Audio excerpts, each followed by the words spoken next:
Welcome to Ask Ava, where we answer real questions from real people about domestic violence, sexual assault, and teen dating abuse. My name is Joelle Piercy. I'm the Director of Outreach and Community Engagement at Safe and Sound Somerset, an organization that provides free and compassionate services for children, teens, and adults who have been impacted by violence.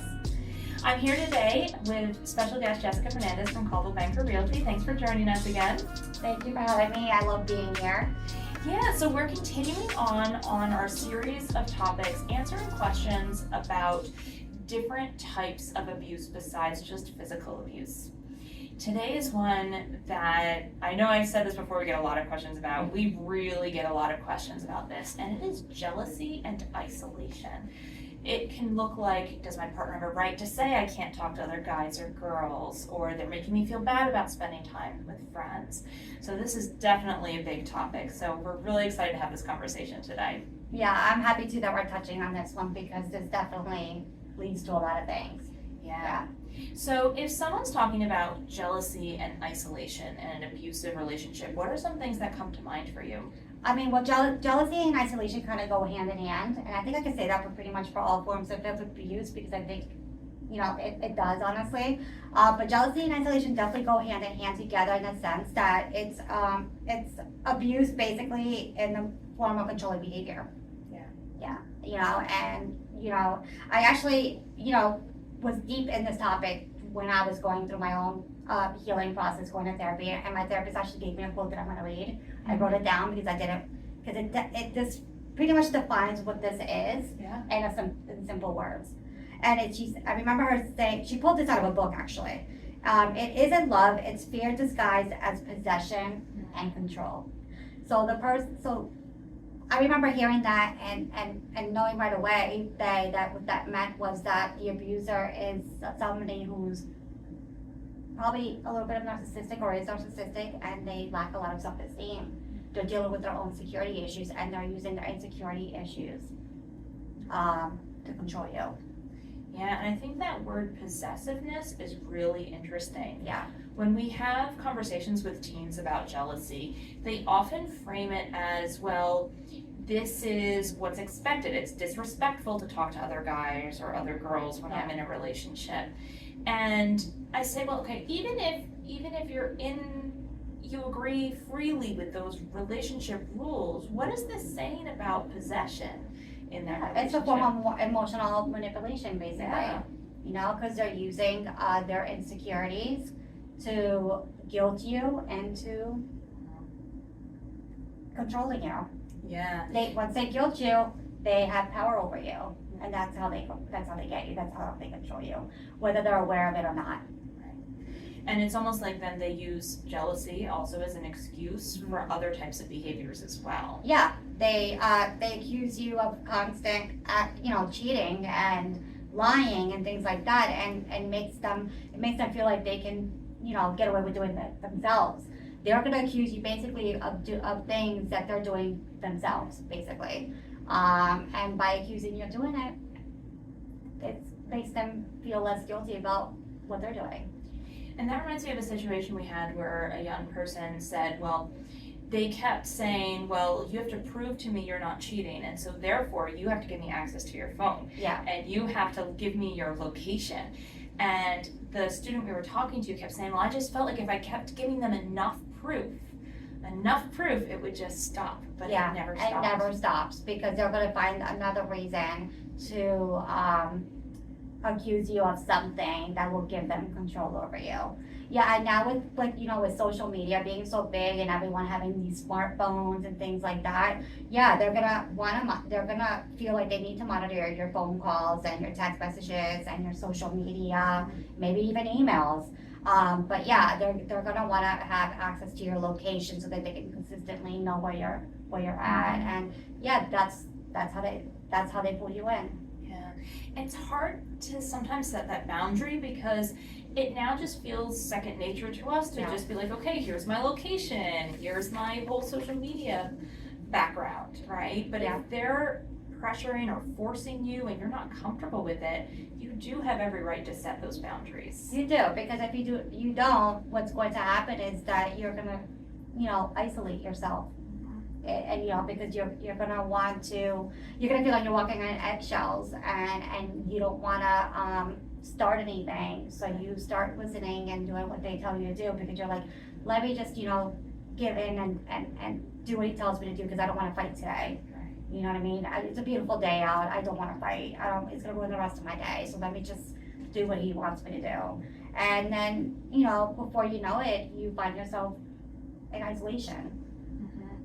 Can you talk a little bit about what isolation might look like in an abusive relationship? Yeah, you're avoiding going out with your friends. If that's something that you did very often before, and all of a sudden you stop doing it because he's insecure about you hanging out with your friends without him around, yeah, that's a really big flag. You know, encouraging you not to go to parties or events or lunches or, you know, whatever it is, work events, networking events, whatever it is, family outings too, because sometimes the abusers will isolate you even from your own immediate family.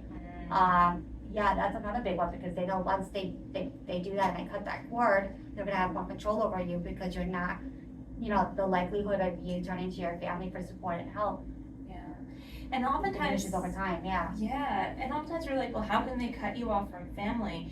And it's very purposeful. We'll have people that say, well, they said my parents don't support us. They don't support our relationship, so therefore I should cut them off, right? They begin planting seeds that then make that other person question their own relationships. Exactly, and they become very private. They hide things from, and they become, you know, they find ways to hide what they're going through and mask it, so that those who really do care about them don't see it. And they kind of, you know, you learn how to pretend a lot. You know what I mean? Pretend everything is okay when it's really not. And you start living like kind of like a double life. If you're a friend that's concerned about someone who may be in abusive relationships, what warning signs of jealousy and isolation might you see as a friend? A friend seeing another friend. Yeah. Well, definitely like if you find that your friend's not reaching out to you as much when they normally would, or if you guys had a consistent thing that you did together and all of a sudden it just stops, or they start making excuses why they can't do it that day until it stops altogether, you know, they reach out less, you realize that they start opening up to you less. You know, they avoid certain subjects. Like if you ask them, how are things between you and so, and they're like, we're just good, and then they change the subject very quickly. I mean, that's a big sign telling you that something's going on, but they just don't want to talk about it. Right. Or they're not ready to talk about it. So yeah, those are definitely some signs to look out for when you have a loved one or a friend who you suspect is experiencing some form of abuse. Absolutely. And then one last kind of question. If you were speaking to someone in a relationship where they kept feeling like they had to listen to these rules of, oh, I can't talk to other guys, I can't talk to other girls, that's not, that means I'm disrespectful to my partner, what might you say to that person to begin to plant the seeds of you deserve to feel safe? Yeah. I think that the biggest form of advice I could give on this one is it goes back to, you know, following your gut and your instinct, because it's never going to stir you wrong. I'm telling you, I that's one of the biggest lessons I learned on my journey, is just follow your gut, because your gut will never fail you, no matter how deep you are in an abusive relationship. And that, I think, is the first sign, because that gut's gonna continue to peg at you until you listen to it. It's not gonna go away. So it's gonna drive you crazy, and then you have no choice but to listen to it, or you can continue to mask it. So it could go either way, but I feel like that would be the first sign, is if your gut's continuously pegging at you that something is not right. And then when you start to feel lost and alone, that's where you know that something's wrong, and you have to find a way to get out. Yeah, we all have the right to spend time with friends. Yes. To have parts of our lives that are different and separate from our partner. Yeah, we do, and you deserve to be able to be who you are, because there's nothing wrong with who you are. And you know, that's, you know, when they begin to use jealousy and isolation as a form of abuse, they use things against you, like, you talk too much, you're too social, you're too nice, You know, you're involved with way too many things. That's why everybody comes to you for things. It's taking time away from us, you know, and yeah. Interesting, almost using protection Yeah, as a cover yes. for that isolation. And that's called guilt tripping, by the way. When they start guilt tripping you into making you feel like you're not giving them enough attention, yeah. That's a big one. Absolutely. Yeah, well, thank you so much for being here and shedding light on this. Like I said, the jealousy is just a huge thing we see all the time. So thank you for talking about it with us. Yeah. I mean, it's definitely an important topic to speak on because I see it a lot in like teens and young adults. So. Yeah, absolutely. Well, thank you so much for being here with us today and for having us, joining us for this conversation about over the past few weeks about different types of abuse. It's been really informative. Yeah. I feel like this is something that we'll be talking about in other episodes as well because there's so many different moving parts for each form of abuse here. Yeah.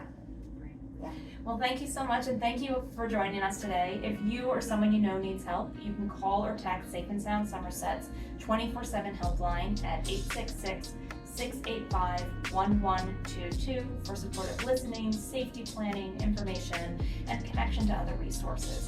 You can also call the National Domestic Violence Hotline or the National Sexual Assault Hotline, RAIN. Join us next time at Ask Ava. Bye.